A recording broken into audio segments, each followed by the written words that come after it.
Nous avons appelé cet atelier de manière différente. Pendant des années, il s'agissait de la loi de l'attraction. Jerry nous a dit il y a 25 ans, Abraham, y a-t-il des lois comme la loi de la gravité qui régissent cet univers?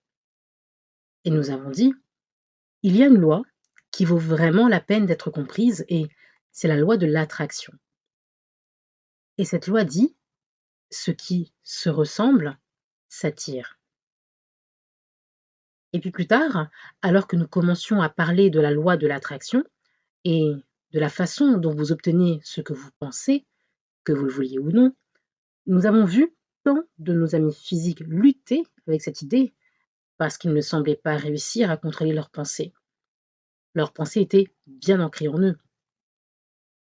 Et nous voyons certains d'entre vous offrir une pensée ou une déclaration et ensuite vous reprendre et lancer vite gloup gloup gloup, annuler, annuler, gloup gloup gloup, annuler, annuler. Essayez de ravaler vos paroles avant que la loi de l'attraction ne s'en empare. Et nous avons réalisé que, dans un sens, alors que nous appelions cela la science de la création délibérée, vous mettiez tellement de pression pour être le créateur délibéré. Nous voulons vous expliquer que vous ne pouvez pas vous empêcher d'être le créateur de votre propre expérience. Vous ne pouvez pas faire autrement. Nous voulons vous expliquer qu'il y a 3 étapes dans le processus et que vous n'avez même pas à y penser, surtout concernant 2 d'entre elles. L'étape 1 qui est demander, et la vie insiste, elle fait en sorte que vous demandiez tout au long de la journée et tous les jours. Vous le saviez quand vous êtes venu. Vous saviez que votre vie vous pousserait à demander. Et vous saviez qu'une fois que vous demandez, que la source en vous répondrait. Non seulement qu'elle vous apporterait une réponse, mais aussi la source en vous serait littéralement l'équivalent vibratoire de tout ce que vous demandez. Chaque détail modifié que votre expérience quotidienne vous amène à demander devient la source en vous. Et puis l'étape 3, qui est l'endroit où toute votre attention doit être. Vous devez trouver un moyen, d'une manière ou d'une autre, de vous amener à la fréquence vibratoire de ce que vous demandez. En d'autres termes, lorsque vous demandez plus d'argent, vous ne devez pas continuer à raconter l'histoire «je n'ai pas assez d'argent». Vous ne pouvez pas continuer à signaler l'absence de quelque chose que vous voulez sans vous tenir en position de résistance face à quelque chose que vous voulez. Vous ne pouvez pas continuer à raconter l'histoire de ce qui est si vous voulez que quelque chose change. Parce que lorsque vous racontez l'histoire, vous activez la vibration en vous. Mais ce n'est pas seulement le fait que vous n'obtenez pas l'argent que vous voulez ou même l'amant que vous voulez quand vous battez le tambour de son absence. Il ne s'agit pas seulement de cela. Nous savons pour la plupart d'entre vous de quoi il s'agit. Vous vous dites, donnez-moi simplement l'argent et l'amant et ensuite tout ira bien. Mais c'est bien plus que ça. Il ne s'agit pas simplement du fait de ne pas obtenir les choses ou les expériences que vous voulez. Le truc, c'est que quand vous tambourinez l'absence de quelque chose que vous êtes devenu, vous créez une séparation avec vous-même. Vous ne vous sentez pas bien. Et le résultat est que vous ressentez l'émotion négative qui en est l'indicateur. Vous voyez? Alors, c'est notre désir que vous compreniez que l'art de permettre, l'art de consentir à recevoir, est le processus que vous voulez apprendre. La loi de l'attraction est à la base de toute chose.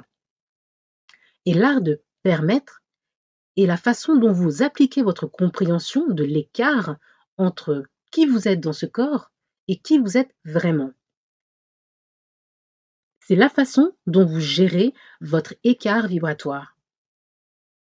Et donc, peut-être que le nouvel atelier, plutôt que la loi d'attraction, comme on l'appelait depuis des années, ou la science de la création délibérée, comme on l'appelait depuis quelques années encore, ou l'art de permettre, comme on l'appelait depuis peu, peut-être que la meilleure façon d'appeler cet atelier est l'art de comprendre et de gérer mon écart, ou vivre sa vie dans la fissure, dans l'écart, ou je suis un être éternellement déployé.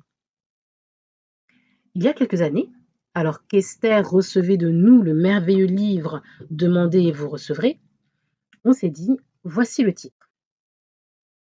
Je suis une source d'énergie et de ma perspective d'énergie source, je prends la décision de sortir de la forme physique et une petite partie de ce qui est moi s'exprime dans l'environnement physique où le contraste et la socialisation qui m'entoure, m'inspirant dans mon être humain, forment à une nouvelle version élargie de chaque idée que je considère. Et ces idées émanent de moi sous la forme de préférences ou de désirs, ou de prières ou de demandes. L'énergie non physique les entoure et en devient l'équivalent vibratoire. Et la loi de l'attraction répond à cet équivalent vibratoire avec une telle force qu'un flux d'énergie se dirige vers elle, vers la version élargie de moi, et crée une sorte de vortex qui, si j'abandonne la résistance et le doute, si j'abandonne l'indignité et l'injustice, si je me concentre sur les points les plus brillants que je peux trouver dans ma réalité physique, de l'espace-temps et au-delà, je relâcherai la résistance et le courant me portera à l'expression exaltée de qui je suis vraiment. L'éditeur a dit que c'était beaucoup trop long. Alors, je lui ai donné un titre, le titre Demandez et vous recevrez, qui dit exactement la même chose. Lorsque vous demandez, ce que vous demandez devient. La question est, vous laissez-vous être le récepteur de la plénitude ici et maintenant? Nous voulons que vous receviez toutes les manifestations que vous demandez. Nous voulons cela pour vous. Vous êtes des êtres physiques, vous êtes des êtres spirituels, vous vivez dans un environnement où ce qui est esprit se matérialise et il est donc normal que vous soyez entouré de ces choses qui comptent pour vous.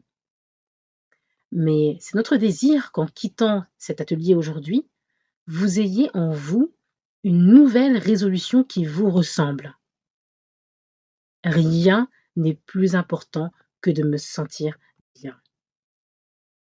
Aujourd'hui, où que j'aille, peu importe ce que je fais, peu importe avec qui je le fais, peu importe où je suis, mon intention dominante est de chercher ce que je veux voir. Parce que lorsque vous commencez à vous entraîner au mieux que vous pouvez, à trouver à partir d'où vous trouvez progressivement, petit à petit, quelque chose de mieux en mieux, et de mieux en mieux, et de mieux en mieux. Et avant que vous le sachiez, vous devenez l'équivalent vibratoire de la source en vous. Et lorsque vous devenez l'équivalent vibratoire de la source en vous, vous commencez à voir le monde à travers les yeux de la source, vous commencez à entendre le monde de la même manière que la source, et sentez le monde à travers le nez de la source et goûtez le monde. Vous commencez à vivre la vie comme vous l'aviez prévu. Et mes amis, nous devons vous dire, maintenant que vous savez ce que vous savez, et nous savons que vous savez parce que nous savons tout ce que vous savez, et nous vous avons transmis ce que nous savons, et nous avons senti que vous le saviez aussi. Maintenant que vous savez, vous ne pourrez jamais revenir en arrière. Vous ne pouvez pas être inférieur à ce que vous êtes devenu et être heureux. Et donc, ce que nous voulons dire librement, c'est si vous voulez vous sentir bien, vous n'avez pas d'autre choix que d'être ce que la vie vous a fait devenir.